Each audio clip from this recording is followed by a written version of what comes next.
네, 오늘 우리 히스기야가 하나님 앞에 아수르의 왕 사네립, 그리고 사실 이제 사네립을 대리해서 그 장군 랍사게가 이렇게 이제 그 편지를 했다고 우리 전체적으로 보면 우리가 이해가 될 수 있습니다.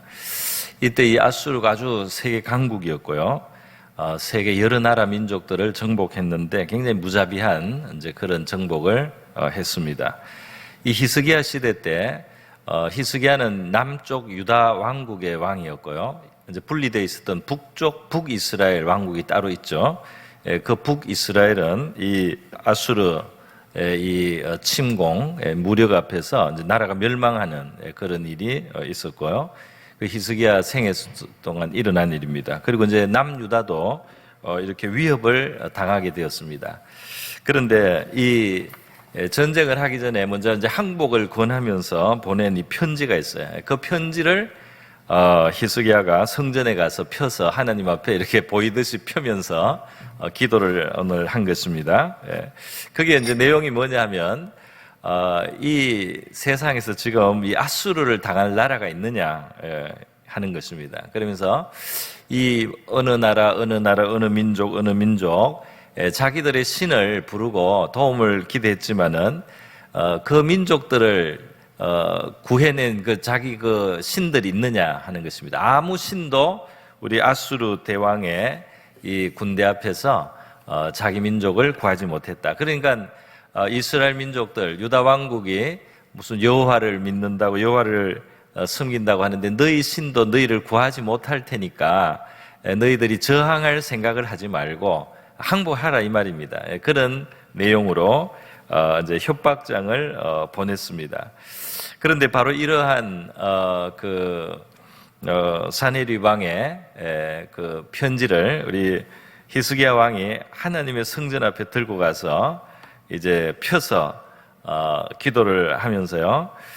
이걸 보라고 그렇게 이제 말을 합니다. 편지를 여호와 앞에 펴놓고 기도하여 이르되 그룹들 위에 계신 이스라엘의 하나님 여호와여 주는 천하 만국의 홀로 하나님이시라. 주께서 천지를 만드셨나이다. 그러니까 이 다른 나라가 섬기는 다른 어떤 우상이나 다른 신들하고 하나님 다르다 이 말이죠. 하나님이 진짜 하나님이고 하나님은 우리 민족만의 하나님이 아니고 온 천하 만국 가운데 전체 하나님이시다. 그렇게 이제 히스기야가 신앙 고백을 합니다. 그러면서 여호와여 귀를 기울여 들으소서, 여호와여 눈을 떠서 보시옵소서, 사네립이 살아계신 하나님을 비방하러 보낸 말을 들으시옵소서 그랬어요. 그러니까 이 사네립이 우리를 협박하기 위해서 쓴 이 글은 하나님에 대한 비방이 아닙니까? 그거예요. 여기에서 우리가 중요한 것을 볼 수 있습니다. 이 하나님을 중심으로 지금 기도가 돼요. 그러니까 유다 왕국이 지금 아수르에서 공격을 당하고 망하게 됐으니까 우리를 그냥 살려달라 이 차원을 넘어서 있습니다. 이 차원을 넘어서서 뭐라고 하면 사네립이 지금 우리를 만만하게 보고 이렇게 협박하고 또 우리의 하나님을 자기들보다 약한 존재로 이렇게 여기고 있는데 이것을 우리 하나님이 여기에 하나님이 이걸 용납하실 수 있습니까? 하나님의 명예, 하나님의 영광을 위해서 이렇게 하나님을 비방한 이 나라를 하나님이 응징해 주셔야 되지 않겠습니까?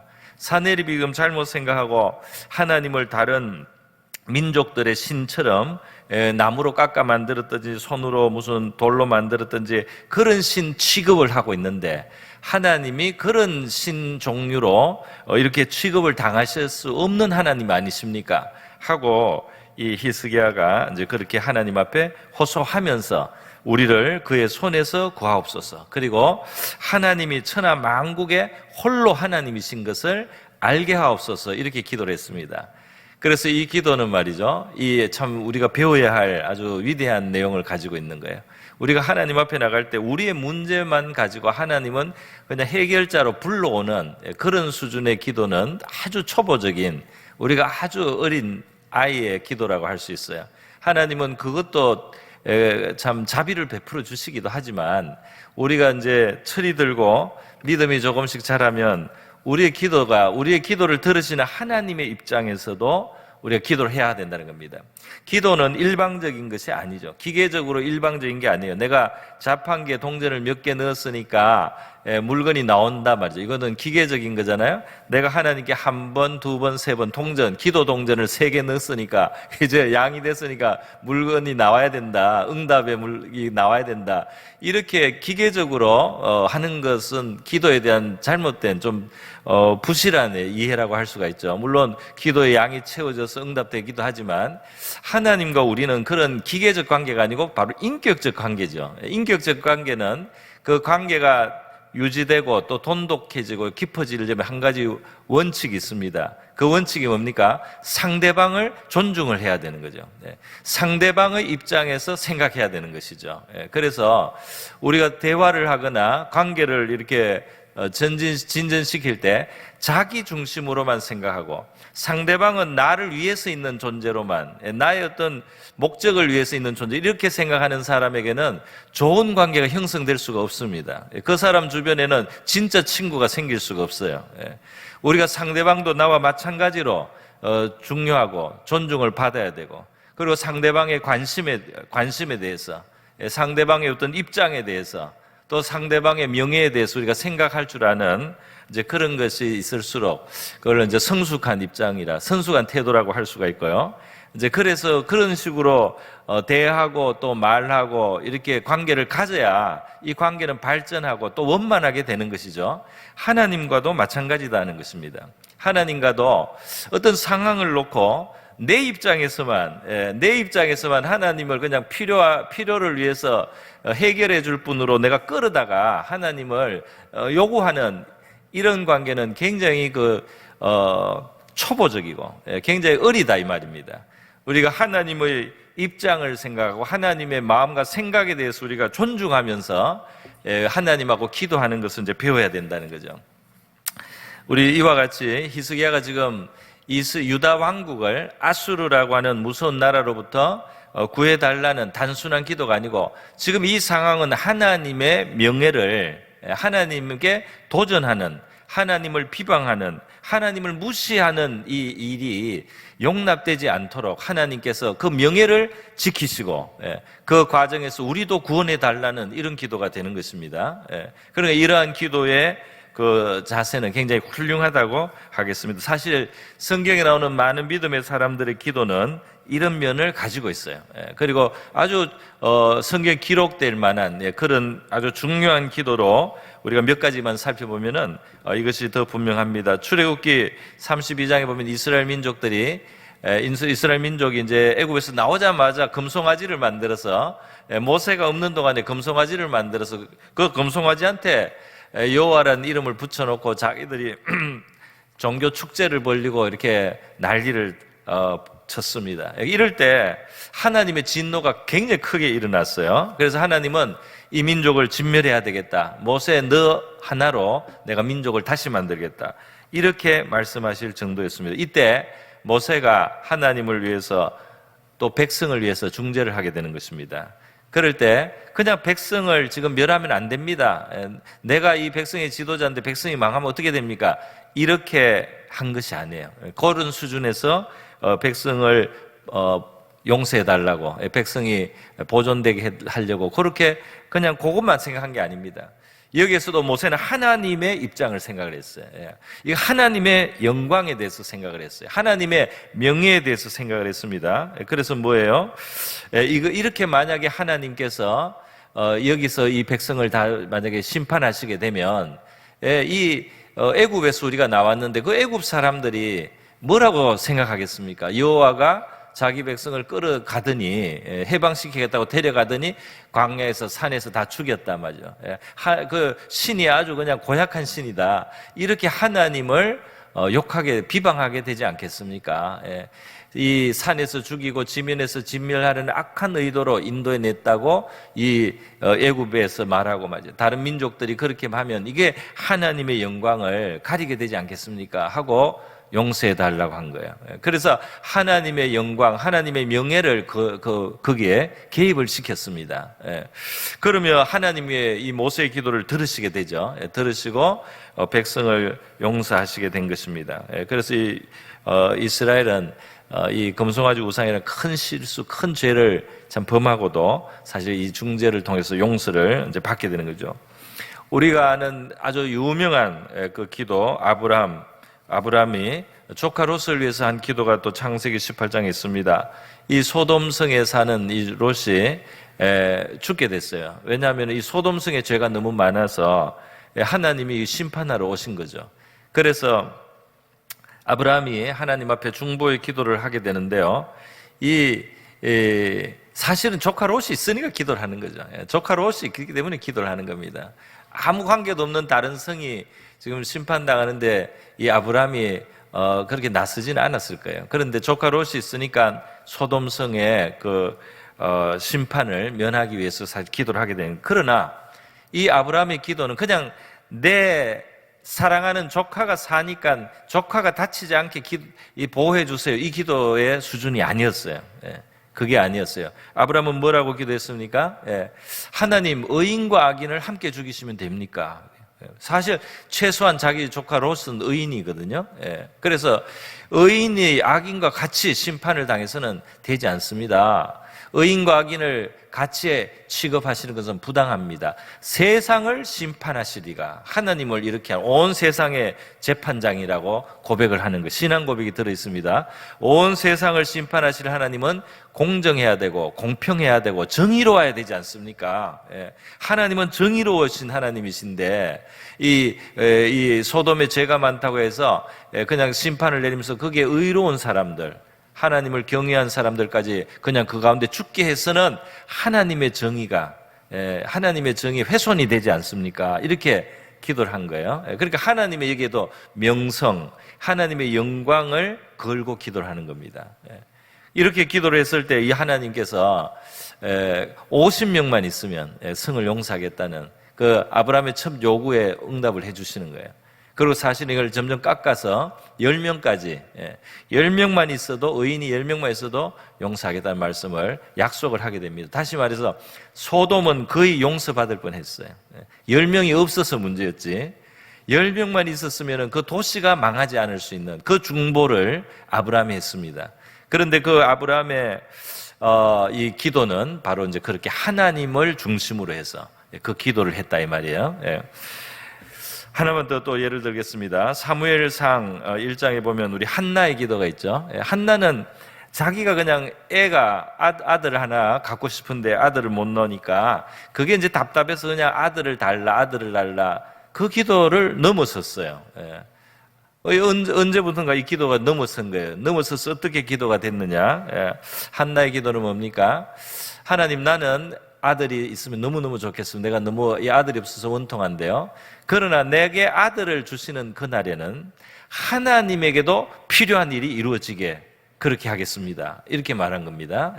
나는 그냥 아들이 있어서 내 집에서 자식이 없다고 이 구박받는 거, 그리고 번인나라고 하는 남편의 다른 후처가 자식을 많이 놓고 나를 이렇게 무시하고 업신여기고 나를 이렇게 모욕을 주는 거 말이죠. 여기에서 내가 좀 벗어나고 싶습니다. 그걸 넘어선 거예요. 뭐라고 했냐면, 하나님, 내게 아들을 주셔서 내 이 원통한 것을 풀어주실 뿐 아니라 만약에 내게 아들을 주시는 그날에는 바로 하나님이 필요한 나실린, 하나님께 완전히 바쳐져서 하나님께 완전히 헌신한 그러한 하나님의 종을 하나님이 얻게 하시게 하겠습니다.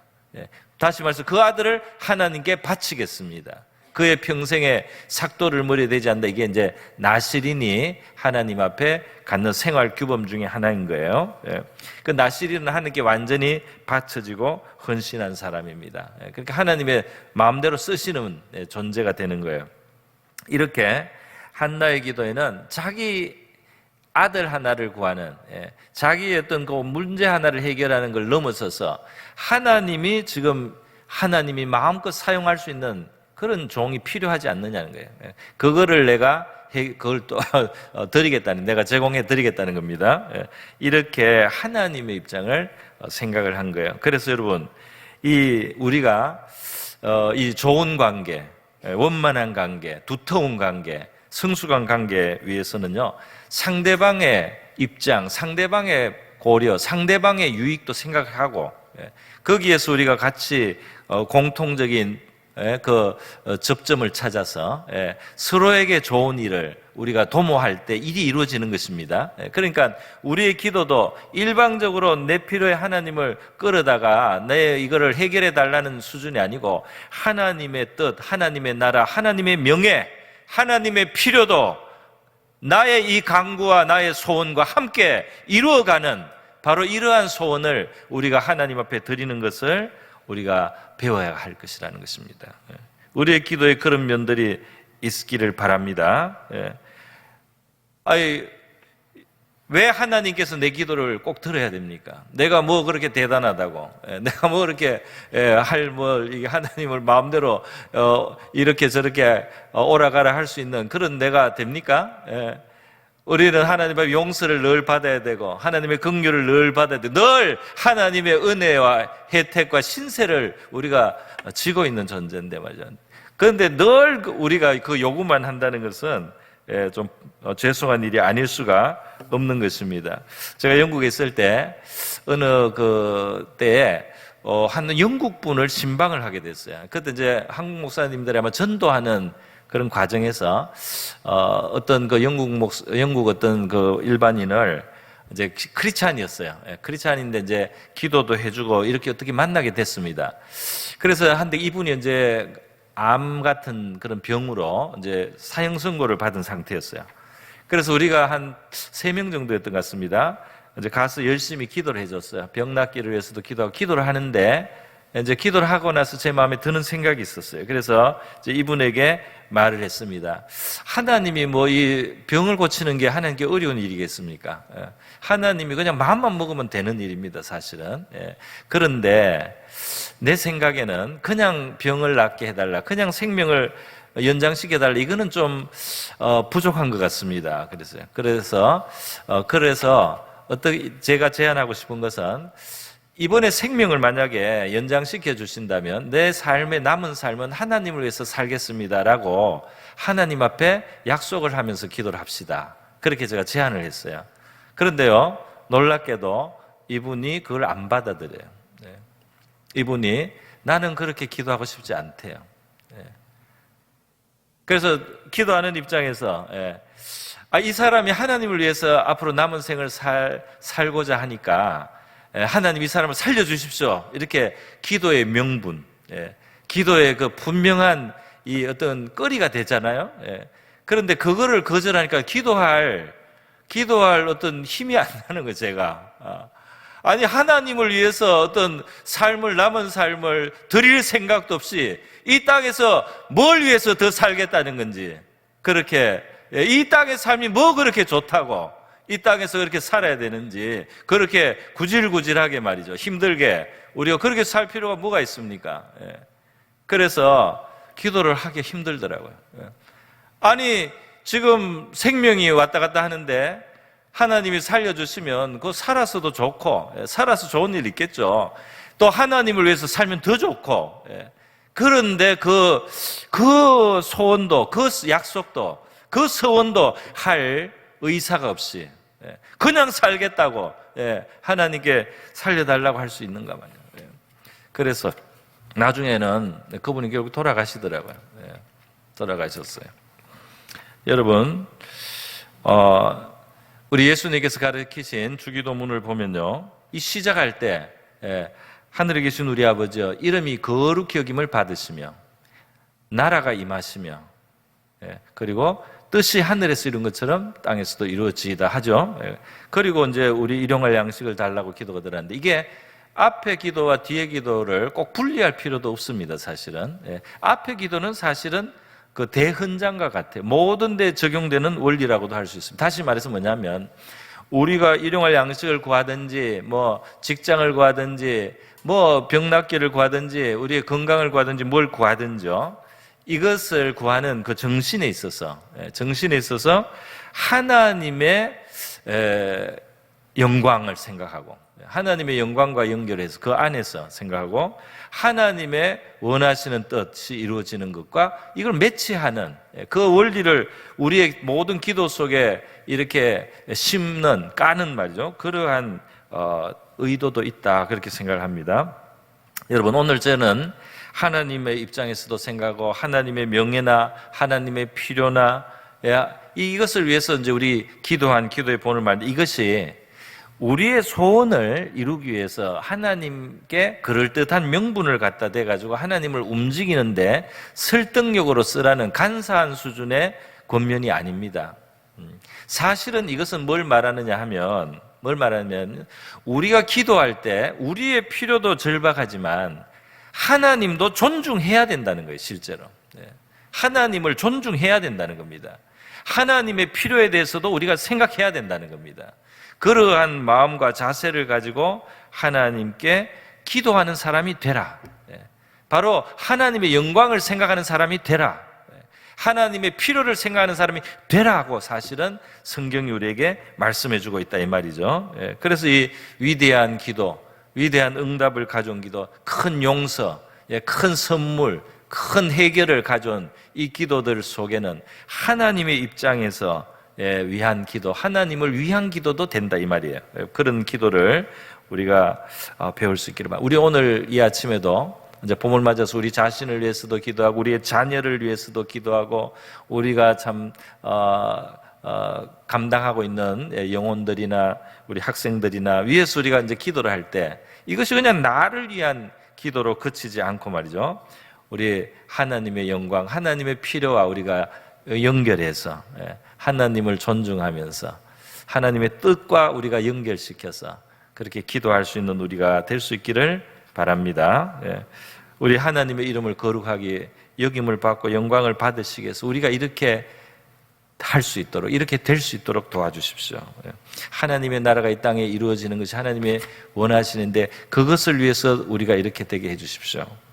하나님의 뜻이 정말 이 땅에서 다 성취되게 하는데 우리를 사용해 주시고 우리의 자녀들을 사용해 주시고 우리의 학생들이 그렇게 자라서 하나님의 뜻을 이루어드리는 사람들이 되게 하여 주시옵소서. 우리의 자녀들이 그렇게 되게 하여 주시옵소서. 우리가 이렇게 기도할 때 하나님께서 우리의 마음을 기쁘게 받아주시고 응답해 주실 줄 믿습니다.